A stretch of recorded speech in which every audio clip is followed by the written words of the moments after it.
listening, and hello, Chicago. Welcome back into Chi-Town Weekly here on IE Sports Radio. Man, we got quite a bit to go over tonight. We had the start of MLB's regular season. The Cubs and the White Sox both had their first series of the season. Were a little surprising on some of the results, some of the things that we saw, especially on the South Side playing out in Los Angeles. We will go over that. And then it is 90's here at IE Sports Radio. All of our shows are going to be pulling out some kind of retro story or retro topic to talk about.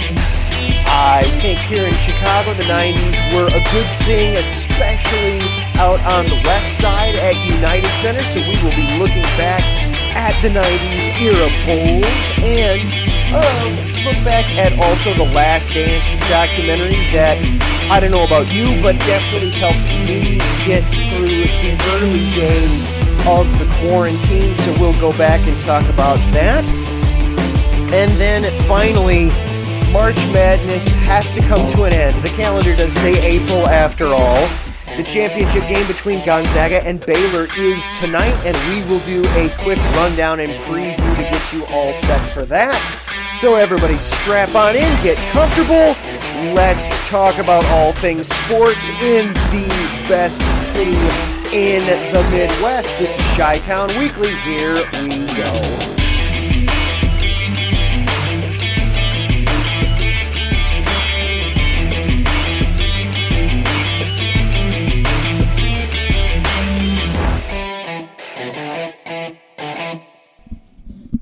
And once again, welcome on into Chi-Town Weekly here on IE Sports Radio, your direct feed for all that is sports. I am your host, Adam Karnick. I am so glad that you are here listening, whether you're listening live on Spreaker.com right now, or if you're listening after the fact as a podcast. I am just glad that you have taken time out of your busy life to talk some sports with me. If you are listening live, please log on into Spreaker. It's free. There's no cost. You can hop on into the chat room, and we can interact that way. I already see Taryn Rodriguez is in there. Hello, Taryn. Taryn wants to make sure there's no hard feelings about his Angels taking 3 out of 4 from the White Sox. We'll get into it a little bit. The Angels are definitely a better team, I think, than a lot of us were, certainly myself, were willing to give them credit for being. I'll get into that a little bit more as we dive into the White Sox here in just a couple minutes. But, of course, we do, as always, have some housekeeping to take care of. First of all, our sponsor, Legacy Financial. Last year was a tough year. However, staying positive, keeping your faith, and continuing to work hard is the goal. If you're in a financial struggle at the moment and you need some help, or if you're doing well and you want to get to the next level, well, either way, give them a call. Also, if you're looking for a new opportunity to work for yourself and earn more money part-time, well, then give them a call. You can call AO at 510-928-2104 to book your appointment today. Andrew and AO are just two people on a mission to help families build a legacy. You can follow them on Twitter at legacy_uncut or on Instagram at sims_uncut. And, of course, IE Sports Radio, we are available on all of the major social platforms as well. You can follow us on Twitter at IE Sports Radio, Instagram at IE Sports Radio, and on Facebook, you just look up IE Sports Radio. You can also go to our website, iesportsradio.com, check up on all the latest information about the shows, the station's blog, and just all the latest comings and goings around the station. And you can interact with this show as well on Twitter. You can find the show at Twitter at IESRC. Or if you want to follow along with my personal account on Twitter, you can find me at Adam_Karnick. So let's start off the show tonight talking about baseball. The first series is done on both sides of town. The Cubs were at home taking on the Pirates at Wrigley Field. That's as good a spot as any to start. That first game on Thursday, yikes. That was a downer all the way around. The weather was certainly not what you think of when you think of baseball. It was in the mid-30s and the wind blowing hard in off the lake.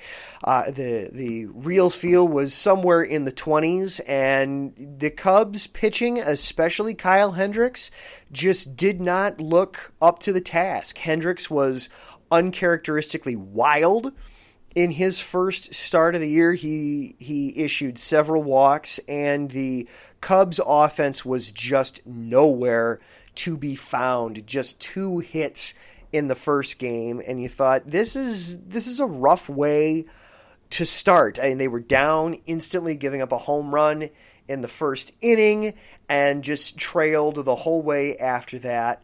The Cubs bullpen, too, in that first game really, really struggled. And the first game was just tough for all the Cubs pitchers with accuracy. They had just an astonishing amount of walks. The bullpen walked 8 guys on top of Hendricks walking 3 in just 3 innings. So 11 walks in the 9 innings. A rough first game. Fortunately, then the off day saw the weather turn better. It got significantly warmer, and the Cubs bats came alive over the final 2 games of the series. The Cubs stretched out 10 hits over the final 2 games. Now, 7 of those did come in the Saturday game against Pittsburgh. They were only able to get 3 hits in yesterday's game. Fortunately, they had the home run from Ian Happ, and some scrappy runs came across. Anthony Rizzo scoring on an RBI ground out by Jacques Peterson. Chris Bryant scored on an error later on in the game, and the bullpen settled down in the last couple games, especially Craig Kimbrell. Craig Kimbrell looked outstanding in the Saturday and Sunday games. Didn't issue any walks. He had multiple strikeouts. I'm getting the exact numbers as we talk here. He had 5 strikeouts, including all 3 batters that he faced in Saturday. Didn't earn the save on Saturday, got the save on Sunday, but to face 6 batters and strike 5 of them out, that's more the Craig Kimbrell you were thinking you were getting when they signed them a few years ago. And you were able to have fans in the stands, and that definitely helped the atmosphere. It felt more like Wrigley Field with fans in the stands doing the social distancing, of course, and trying to be safe and trying to keep it a manageable number. We don't want the numbers to get too high, of course, because then, if no other reason, they'll have to shut things down again, and we won't be able to go to baseball games anytime soon. Taryn chimes in, yikes, only 2 hits in Game 1 against the Pirates? Ouch. Yeah, Game 1 was rough. Admittedly, it was very cold, but yeah, you get the feeling after the first game that, oh boy, here we go again. This Cubs offense is broken. They can't hit the ball. If they're not hitting home runs, they're not scoring. There was definitely that vibe and feel, and then they came to life, definitely better in the second game. It also helped too.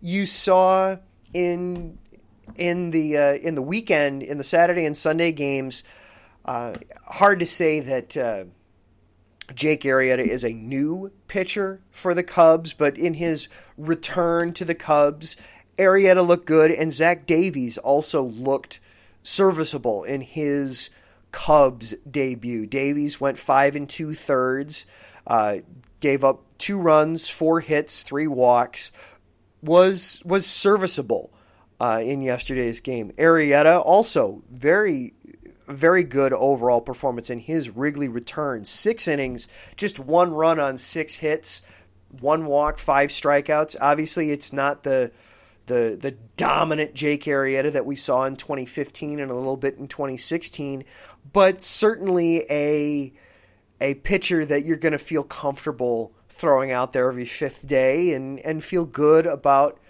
how he does. So overall, it was a pleasant weekend for the Cubs. Yes, against the Pirates, one of the worst a team that overall is going to be one of the worst teams in Major League Baseball this season. Certainly, no doubt. But still, you can only play the team in front of you, and to start off the season, taking 2 out of 3, you'll take that. That's a decent weekend. Now Milwaukee comes to town. You'll see what they can do tonight. Ian Happ is going to be playing in left field tonight. I'm looking at the lineup. Ian Happ is in left field. Jake Marisnick is going to be in center field. So Jock Peterson getting his first off day of the season. And then Trevor Williams will be making his first start of the season for the Cubs tonight. We'll see how that goes. And then over on the south side, a very different story for the White Sox. It felt like kind of everything that could go wrong in the series against the Angels did go wrong. The bullpen had a horrible start to the season. After we thought that the bullpen was going to be one of these strengths for the team, they blew leads in the first game, gave up 2 runs in the 8th inning, and ultimately lost that game. Gave up 3 runs in the 8th inning in the Saturday game, and then last night the walk-off home run to end the game after you got the tying run on an error and a weird series of events there to give up a 3-run homer and lose the game in the 9th inning. Not what you were expecting from the bullpen. You expected that the bullpen was going to be one of the strengths of this team, and even in the game that they won, of course, you get the big grand slam from Jose Abreu early in the game. They eventually, they got to a 7-1 lead. It got all the way up to 7-1, and then still the bullpen starts giving it back late. You had the 3-run homer by Pujols, and then scoring on some errors, and then Ohtani hits a home run in the 9th inning. The bullpen was a problem over the weekend. The defense was a problem. 5 errors in 4 games. And from Nick Madrigal and Luis Robert and all kinds of different guys committing errors. You shouldn't overreact to one series, especially the very first series of the season. You're still going to play 158 more of these games. They can overcome a 1-3 start, but it's very deflating to, it was hyped that the White Sox were going to be one of those teams that, hey, they should be, just ask Tim Anderson, best effing team in the American League. And here they have the bullpen problems and the defensive problems, which aren't necessarily the easiest things to fix. And the starting pitching, while it did well, didn't go deep. Now, some of that's very possibly because it's the first series. You're just coming out of spring training, so of course you don't want to blow out somebody's arm in their very first start, and you're coming off of last year where nobody threw the amount of innings that you're used to seeing. So, the starters didn't go as deep as you thought, but hey, here's the best bullpen in the American League. They should be able to make this stand up and make this count. And then the bullpen blows the games that they did. It's deflating. It's very deflating for the White Sox to start off. Now, yes, they played the Angels, and the Angels are absolutely a good team, certainly a better team than maybe you would have thought heading in. Taryn, I'm not sure what your expectations were for the Angels heading into this season. You still got Mike Trout, who is the best overall player in the game today, no doubt about it.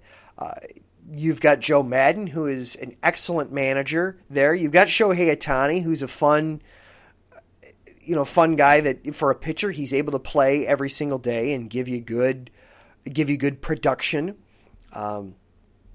But it's still the Angels.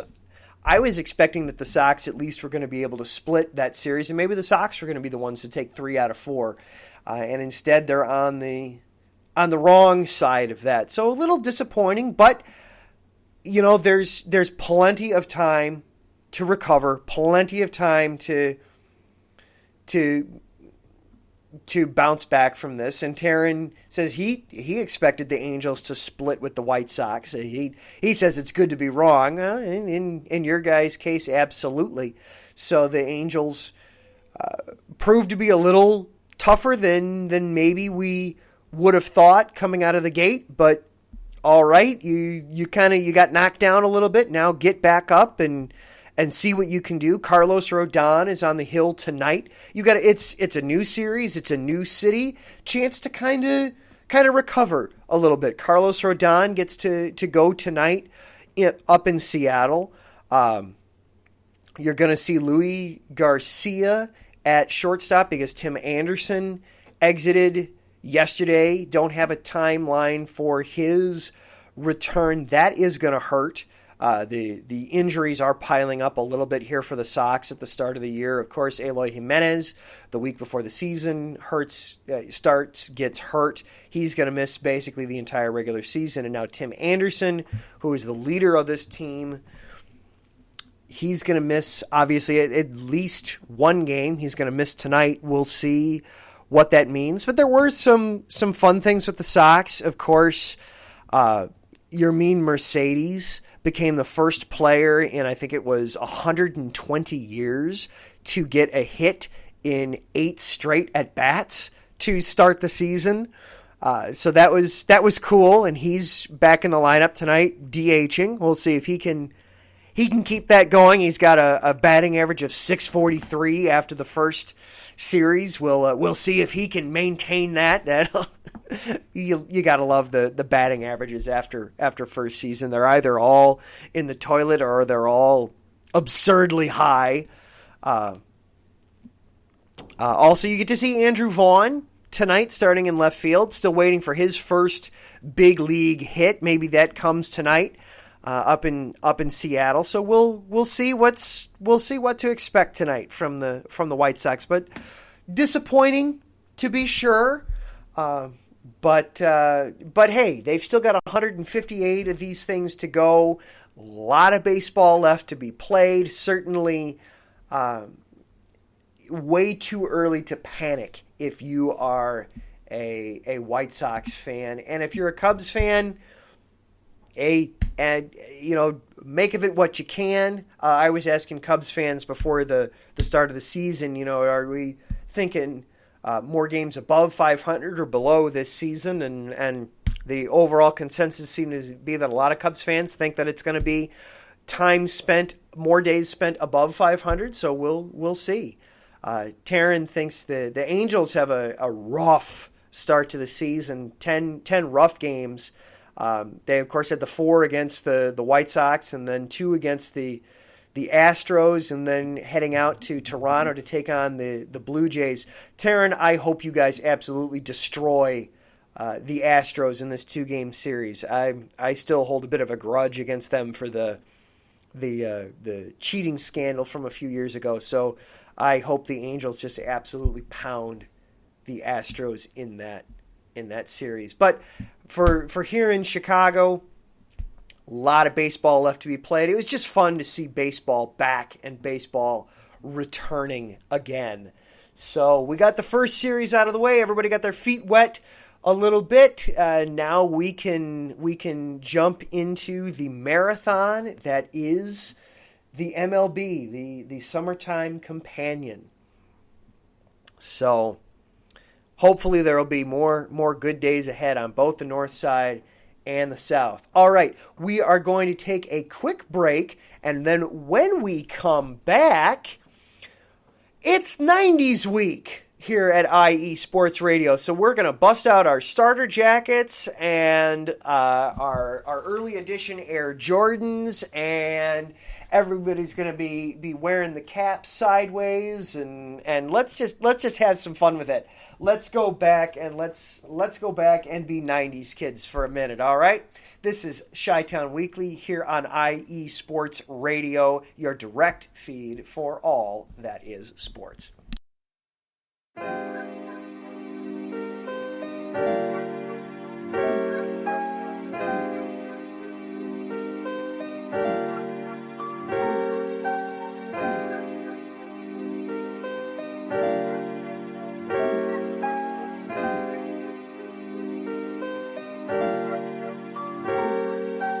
Hello, ladies and gentlemen. My name is Davidson. It's your boy, Notorious Law. And we are the hosts of Fast Break here on IE Sports Radio, where we discuss everything in the world of basketball from prep to the pros. You guys should definitely check us out, man. Sunday, 8 p.m. Eastern, 5 p.m. Pacific. We got all the basketball information you guys need, so we look forward to you guys listening in. And please do, because we are the best basketball show on this side of the Mississippi. And please do check us out on Twitter at FastBreakISR. D-Lock, where's our time again? 8 p.m. Eastern, 5 p.m. Pacific. That give you guys plenty of time on a Sunday. Tune in.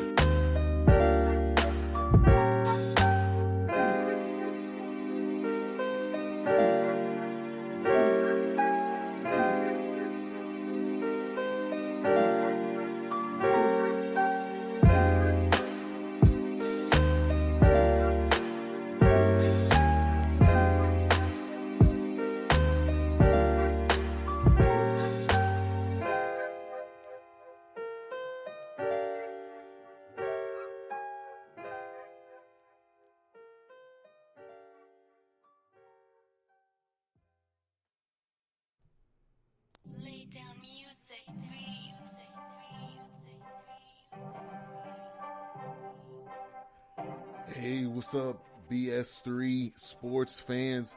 If you love listening to the BS3 Sports Show, check out the weekend wrap-up every Monday at 12:15 Central Time, 1:15 Eastern, recapping the weekend in sports like you never heard it before.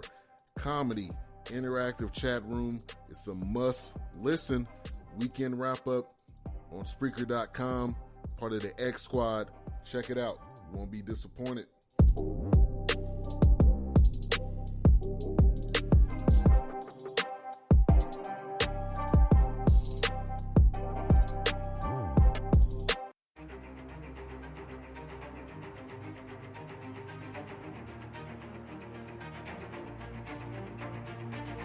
Hey USRN fans, do you have a product or company you're trying to promote? Look no further. USRN is teaming up with small local businesses trying to establish themselves via online promotion. Let us know if you're interested. Email us at usrnradio@gmail.com to learn more.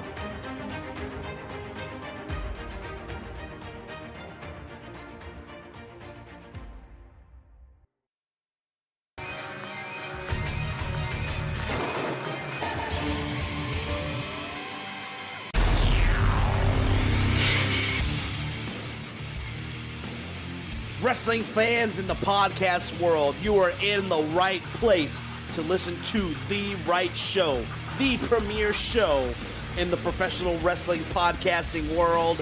This is Ring Rambling Radio, and you are listening to one of the co-hosts. I am Martin Sandoval, a.k.a. the SoCal Saint, along with my two co-hosts, the lovely Felicia and my boy Matt.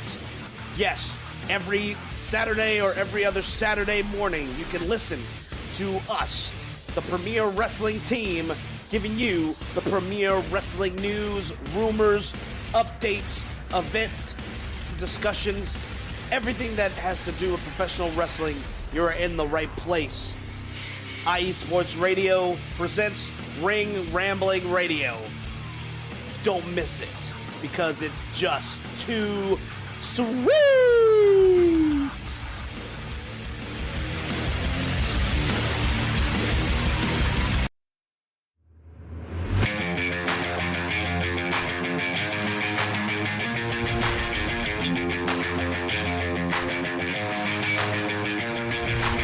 What's happening, sports fans? Are you a fan of Southern California sports? Are you looking for a show hotter than a hot summer day in California? Then look no further than the SoCal Supreme Sports Show, where I talk about all things Southern California sports. That's right, all sports teams from Southern California. From the hard-hitting tackles of the NFL, to the killer crossovers and big three-pointers of the NBA and WNBA, to the grand slams of the MLB, to the bone-chilling goals of the NHL, and to the booming kicks of the MLS, the SoCal Supreme Sports Show has it all for you. Oh, and let us not forget about the college sports as well. So join me, Taryn Rodriguez, every week here on IE Sports Radio, your direct feed for all that is sports.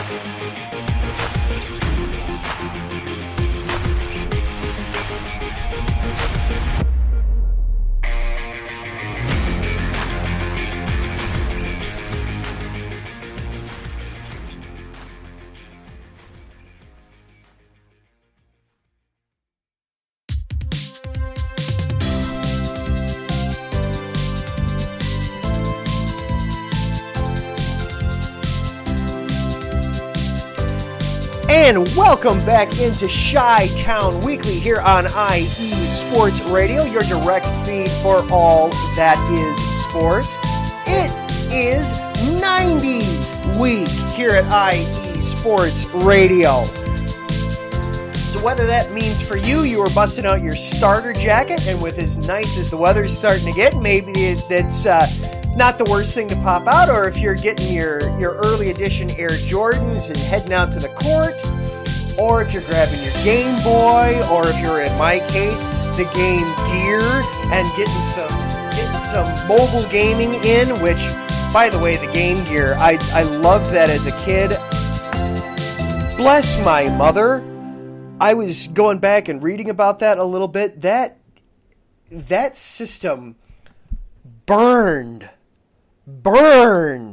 through AA batteries. 8 AA batteries got you 2 hours of gameplay on the Sega Game Gear.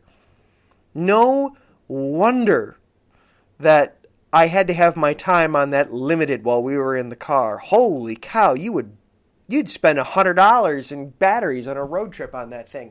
Anyway, so whatever your gaming system of choice was for the 90s, bring them on back. We're going retro this week.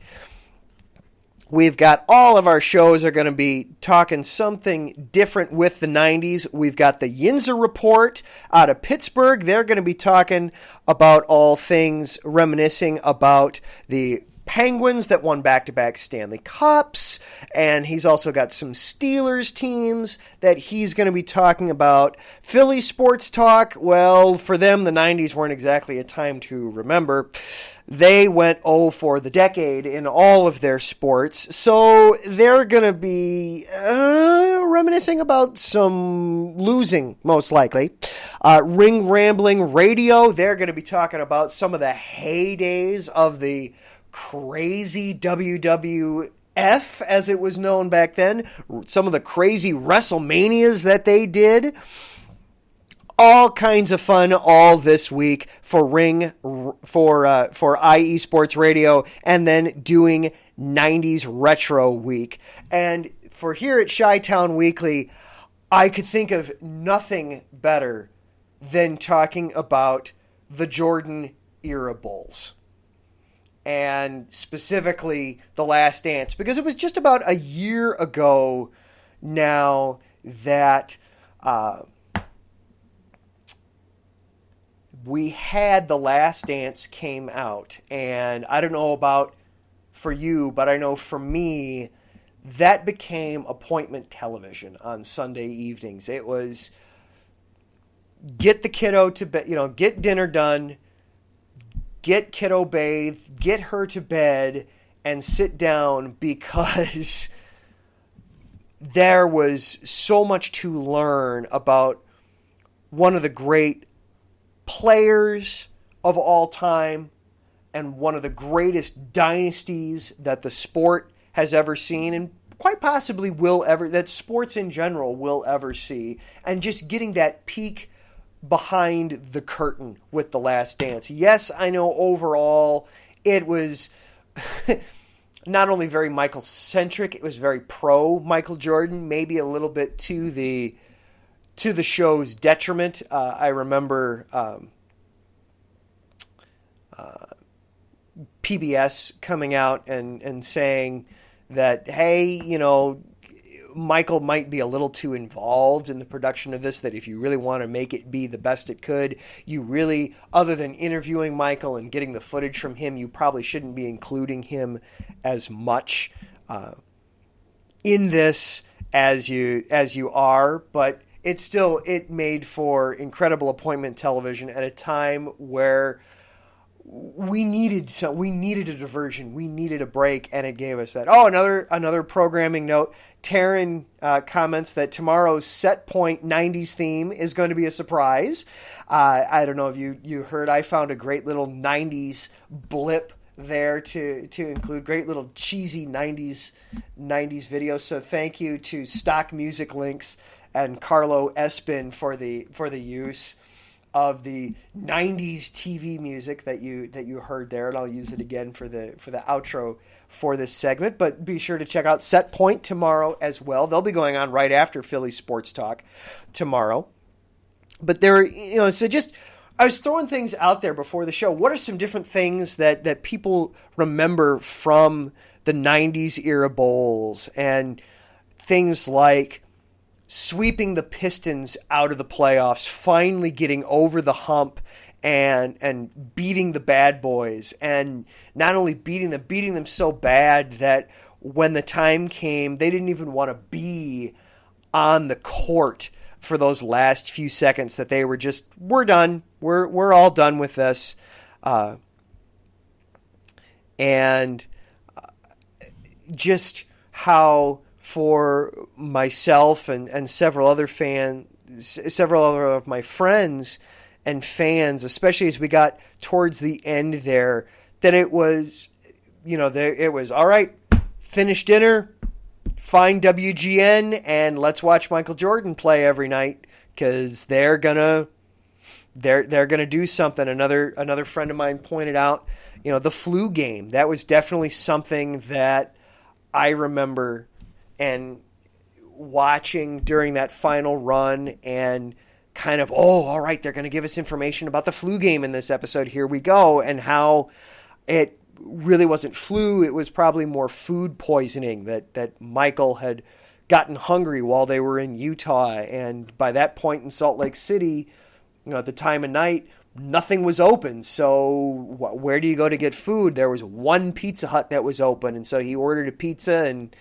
and he famously, as the clip has gotten used in the last year, he ate the pizza. Nobody else ate the pizza. He ate the whole thing, and then the next day was feeling miserable. I also thought it was interesting that the manager of that Pizza Hut actually came forward on local Salt Lake City sports radio the next day, and he defended his story. He said, look, I was working there then. I'm still working there now.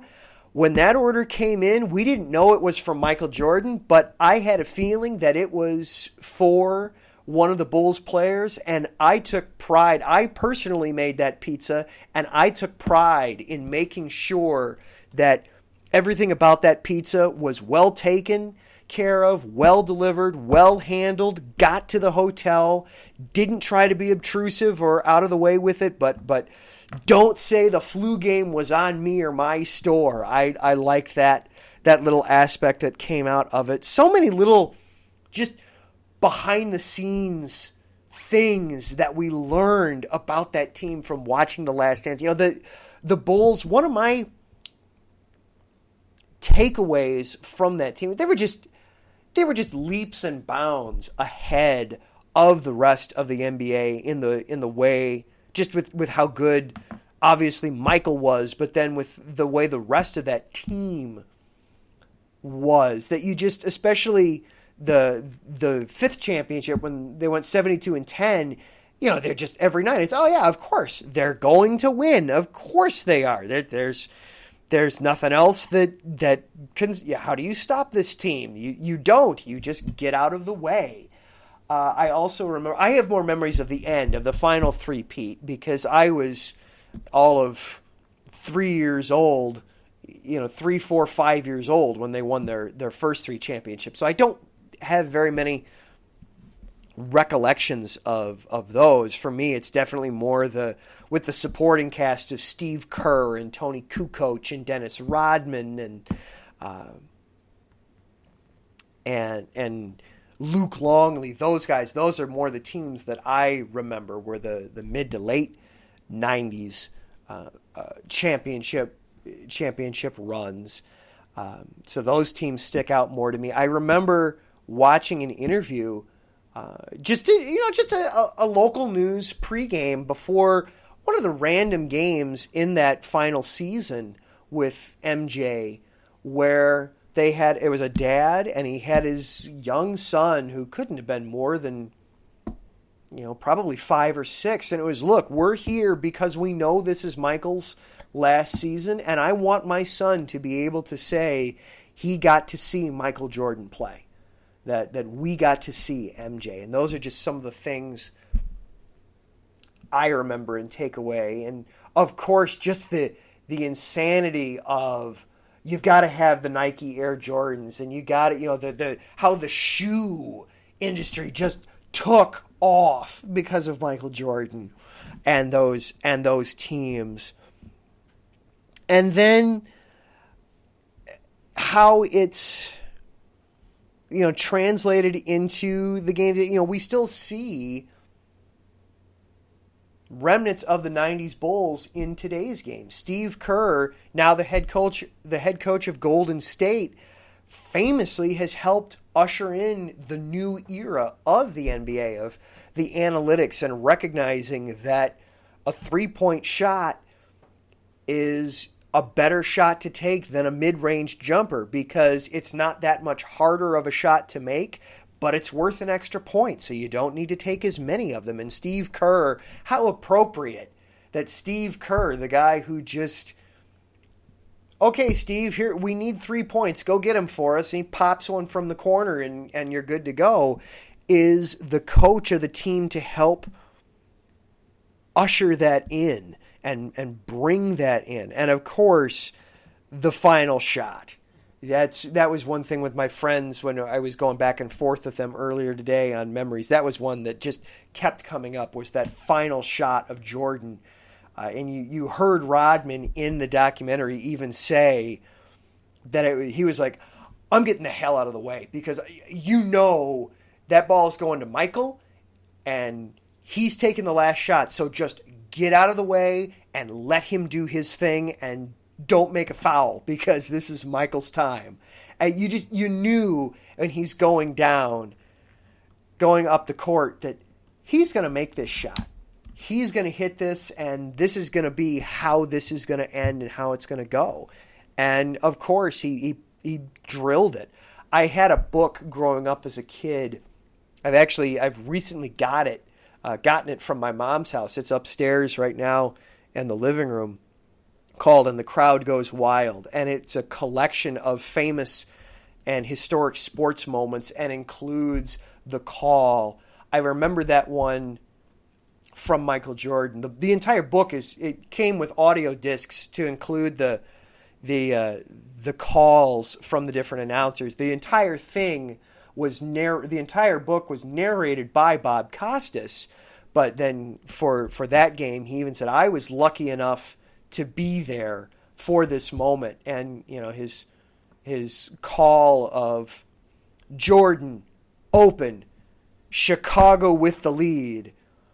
Timeout Utah with, I don't remember the time, so I'm going to get that wrong, but then he quotes how much time is left on the clock, and then he threw out the final quote of, if that's the final image we get of Michael Jordan, just how sweet that is. And that's just ingrained in my head. The other thing that was fun with the documentary was, of course, when they were filming Space Jam. When Michael was in between careers, he was trying to do the baseball thing, and they talked him into making the movie. And he had them build an NBA court for him to play and practice, and then also to invite other NBA players over so that he could beat them up in NBA, in basketball. That was another thing I took from the documentary as a whole, is that Michael Jordan, for as amazing as a basketball player as he was, I'm not sure I would have wanted to be on his team, to be around just that intense of a guy who, it didn't matter if it was basketball or poker or tiddlywinks. Not only was he playing to win, he was playing to take you for all you were worth. It was, you have money in your pocket, then I'm making it my mission to separate you from your money. It doesn't matter if I've played this game before or not, I will be the best at it. I will beat you at it. So he has the court, and he's inviting over the other NBA players, including Dennis Rodman, who was not on the Bulls at the time. And Rodman was so impressed by those pickup games and by the atmosphere in that had an effect on his decision to sign with the Bulls and wind up playing with the Bulls and be a part of the final three-peat, that a movie like Space Jam could have an effect on that team as a whole. Space Jam, it's one of those things that we could look back with our, those of a certain age. I am a 90's kid. I know, Larry, you're a 90's kid too. Taryn, I'm not sure. Taryn, are you a 90's kid? You strike me as a little in between, but correct me if I'm wrong there. I know for me, Space Jam is one of those things that I can kind of look back with nostalgia goggles and go, oh yeah, that was fun. Yeah, I definitely should not actually go back and watch that movie, because I'm sure that it would completely destroy it for me, and I'd realize just how awful and terrible of a movie that really is. But at the time, it was just, it's Bugs Bunny and Michael Jordan. What more do you need? And they're playing basketball. What more do you need? Taryn was born in the 90's. Okay, all right. Not going to divert here. So close enough for our purposes. You loved Space Jam. Okay, yeah, I think we all did as kids. I would highly recommend staying away from it now. Just let that image be there. But then over the weekend, the new trailer for LeBron James' Space Jam dropped over the weekend. I watched it. I will say this. In this current film culture that we're in, where it seems to be, why bother to come up with a fresh or good idea when we can just remake an old idea and do the exact same movie all over again and have it rake in money hand over fist? You can't say that about Space Jam: A New Legacy. My goodness, does that look totally different. If you have not seen the trailer, find it, watch it. I'm not saying that I'm going to go out and watch Space Jam: A New Legacy when it comes out in theater. I'm not even saying I'll go so far as to actually watch it when it gets released to streaming or DVD. But it is definitely not the same movie that they made 25 years ago. It is very different. LeBron James, his son, goes missing. He somehow gets...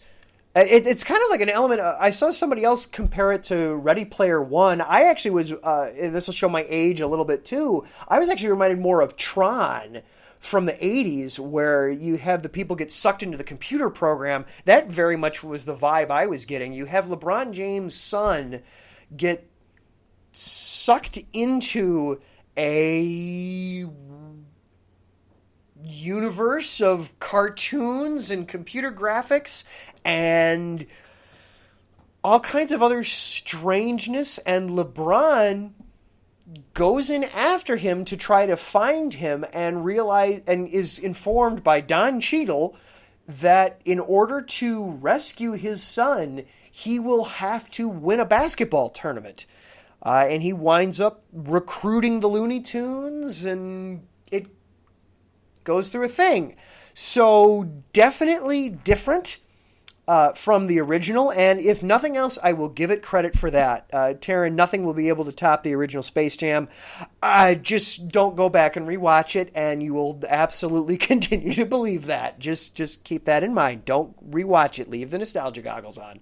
So the new Space Jam 2, I don't know that I could necessarily recommend going to the theaters and watching it, but it certainly looked like, you could tell that LeBron and some of the other NBA guys that are in it, they certainly grew up watching the original Space Jam and having a fondness for that, and they wanted to create something that spoke to that and kind of touched on that nostalgia feeling. They looked like they had an absolute blast making that movie. So I absolutely want to give them props for that, and that they had fun with it. Good for them. I hope that I don't know the financial situation for the film. I don't know if they're planning on donating the proceeds to charity or if it's going to go into their pockets or whatever. I genuinely hope that they did indeed have a fun time making it, and I hope that, especially if the film is going to be having its profits go towards something, that they make a lot of money at it then and just have some fun. I did see a coworker shared with me a plot device for a Space Jam 3 this morning that I thought was perfect, this time involving football, that Tom Brady has his championship rings and, in fact, his championships taken from him, and the only way that he can reclaim them is he must win a football tournament against the Monstar football team. I thought that could be kind of fun to do as well. All right, that was 90s week here at Chi-Town Weekly. I had some fun going back and reminiscing. I hope you had some fun going back to and thinking about the Bulls, and Space Jam and your Game Boys or your Game Gears if you were like me, and other fun cool 90s kids things, Nickelodeon. All right, one more quick break for you here, and then we will do a quick preview of the end of March Madness tonight. This is Chi-Town Weekly here on IE Sports Radio, your direct feed for all that is sports.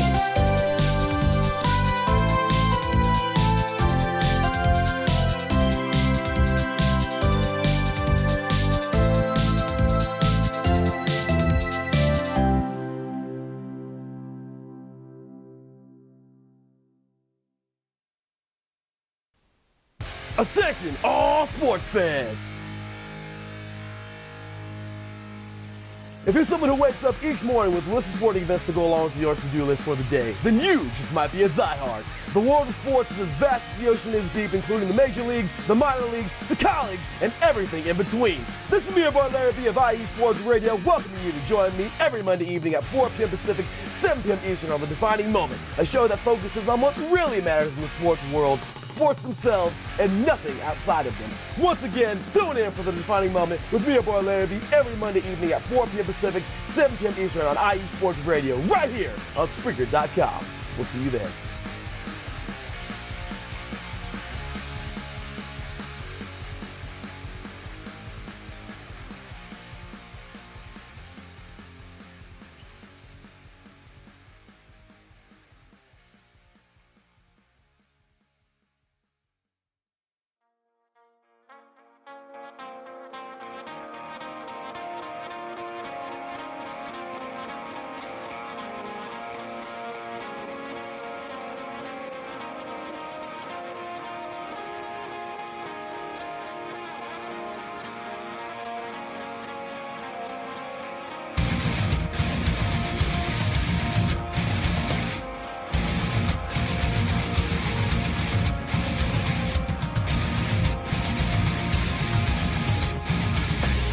Hey sports fans, do you like wine?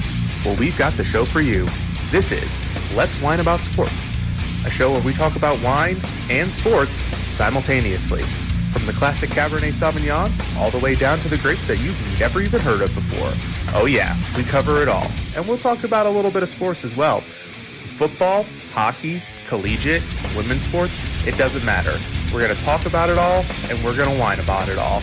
So join me Monday at 8 p.m. on IE Sports Radio, your direct feed for all that is sports.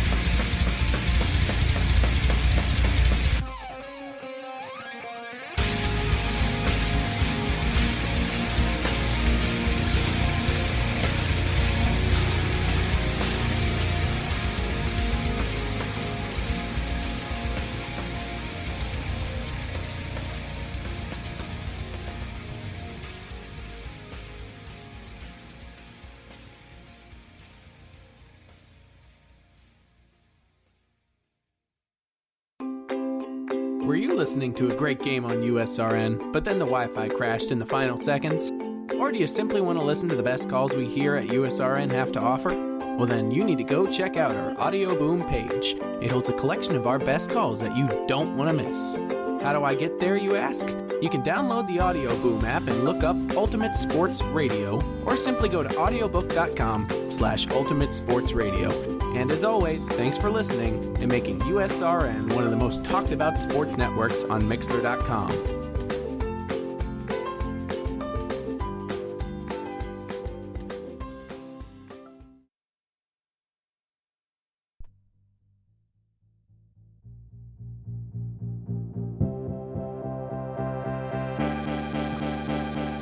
Hey guys, it's Blake Henley, better known as H-Town Blake to some of you. Happy to announce that Bases Loaded is back in full force. We'll be bringing that high heat every Tuesday night here on IE Sports Radio.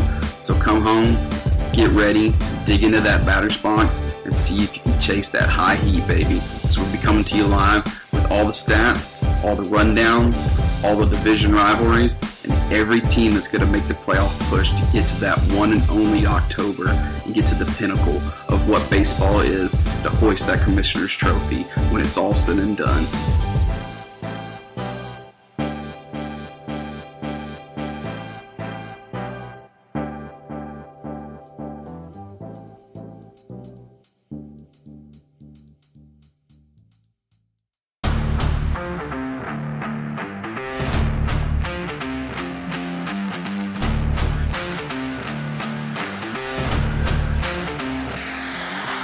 What's good, fight fans? It's your boy, Marcus Los Great, here to give you what you want, here to give you what you need. Yeah, man. Yeah. I'm coming to you live, straight from your mama's basement with a crispy, awesome white tea. They are coming to you live every Tuesday at 10 p.m. Eastern Standard Time. Powered by IE Sports Radio, your direct feed for all that is sports.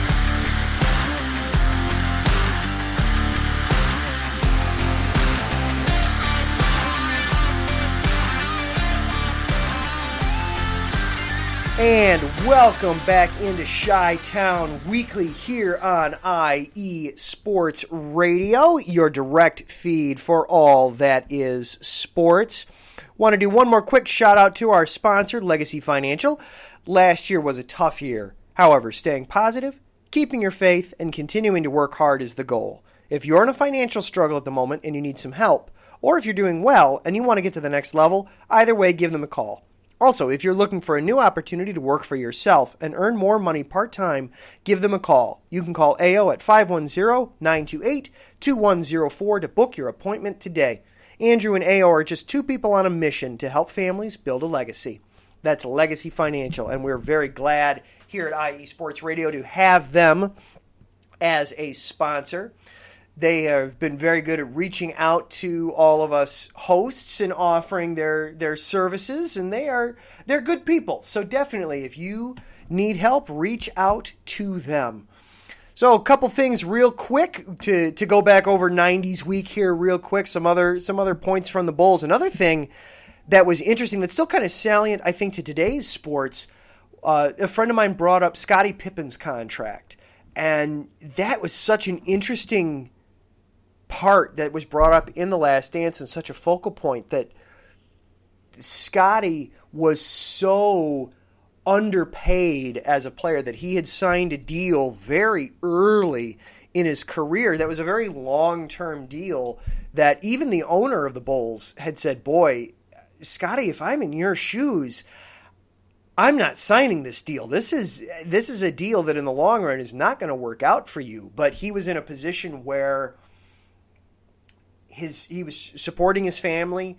He needed money to help support them, and this gave him the long-term stability and financial stability to feel good about helping his family, that he would be able to do that in the long haul and in the long run. And in the end, it wound up being absolutely a horrible deal for him as far as the actual dollars were concerned, that he way overperformed the contract and that there were players who were not nearly half as good as him that were making significantly more dollars than he was.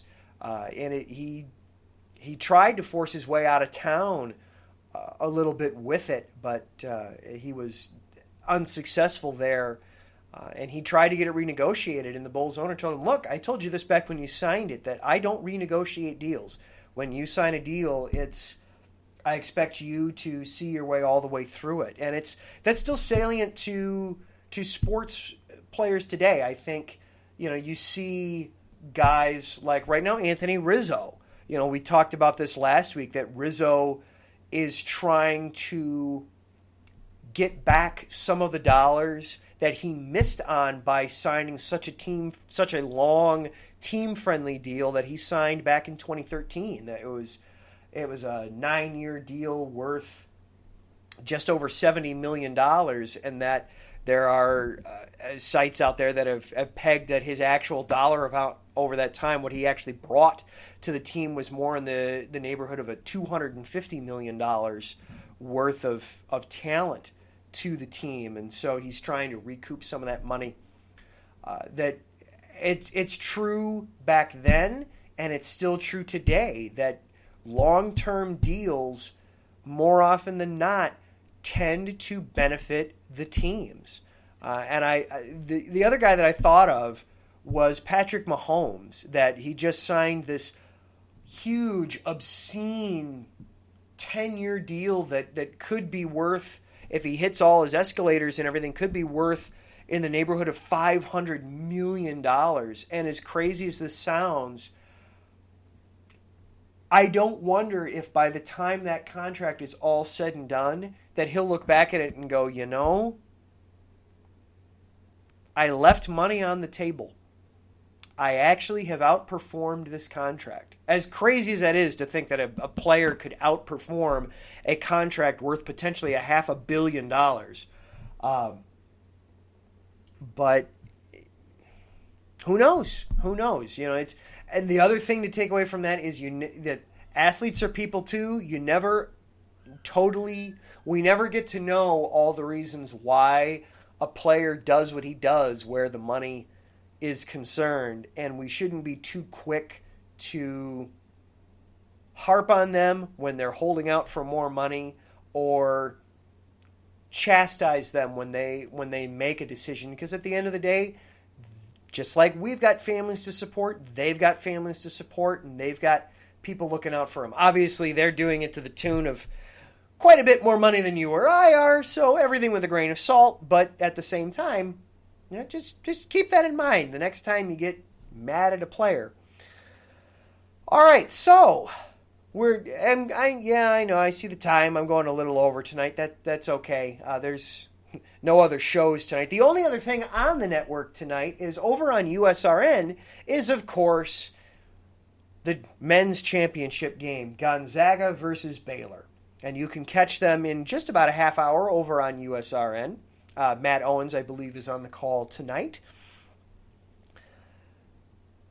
So as crazy as this season has been, and as crazy as this Final Four has been, at the end of the day, we wind up with a championship game between the top two teams in college basketball. Gonzaga versus Baylor.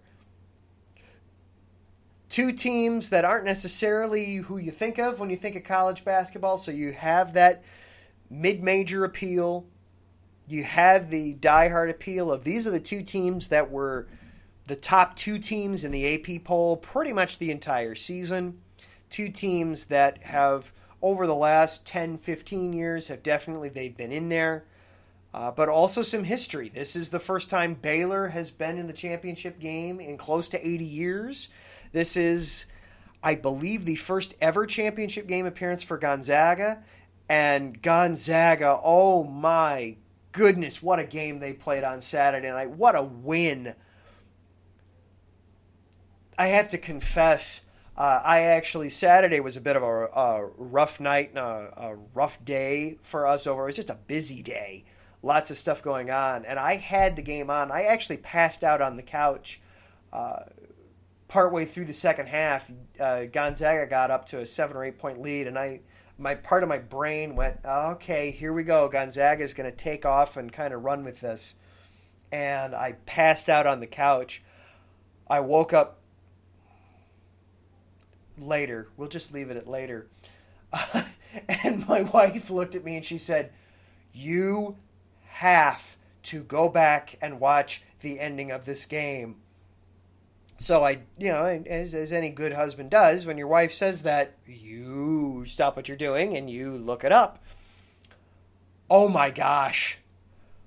I saw the basket for UCLA was just the effort, missing the jumper, then getting his own rebound, then putting it back in. I was so excited for UCLA, and the clock is winding, and we're headed for a second overtime, and then Suggs gets the ball across half court and just heaves, and then it goes in. I stopped what I was doing, and it was just, oh wow. Oh, wow. Oh, Taryn, thank you. Gonzaga appeared in the championship 4 years ago. So this is not Gonzaga's first appearance. Thank you, Taryn. That fact checking there. I did not look that up before this, so thank you for fact checking me there. But then that shot, what a shot. And just Gonzaga, the ecstasy of we're going to the championship, and then the UCLA team and their fans just, wait a minute. How? What just happened? How are we not going to the championship? Was just one for the ages. One for the ages. That was a fantastic game. So, should be a great championship tonight between Gonzaga and Baylor. Definitely, if you don't have access to a television, we know you've got your smartphone right there. Hop over to USRN and check them out and give them a listen. It should be a great one. All right, well, that does it for everything for our show tonight. I want to, of course, give thanks to Larry and Taryn for hopping into the chat. Thank you guys for listening in live and giving me some feedback. Thank you, Larry, also for the idea of the 90's. This was fun. Tune into the other shows and see what they'll be doing throughout the week. I can't wait to see what some of the other guys have planned for the week. Thank you, of course, to Legacy Financial for being our sponsor this week and so many weeks. Like, if you need any help with your financials, seriously, give them a follow, give them a call, check them out. They can definitely help you out. Want to also thank one more time Stock Music Links, specifically Carlo Espin, for the use of their 90's music for our retro 90's segment. That was fun to use. Not sure that I'll use it again, but we'll see. We'll see what happens, what might happen. And thank you, the listener, for continuing to tune in every week, whether it's live, whether it's as a podcast, however you're listening. Just thank you for continuing to support the show and the program. It means a lot. I love that we're able to take this time every week and talk some sports and have some fun. Next week's going to be another fun week. The draft is not that far away in the NFL. We'll start to peek behind the curtain there at what the Bears might do. We will check in on the Blackhawks. Haven't done that for a few weeks. And we will, of course, keep an eye on what the Cubs and the White Sox and the Bulls have been up to. Also, as we head out, one final shout-out and thank you to Coach Porter Bolger. He is leaving the Loyola program to go be the coach at Oklahoma. And thank you, Porter, for bringing a little Catholic school on the lake into national prominence over the last 3 years. Best of luck at Oklahoma. All right, that's it for this show. We will see you next week.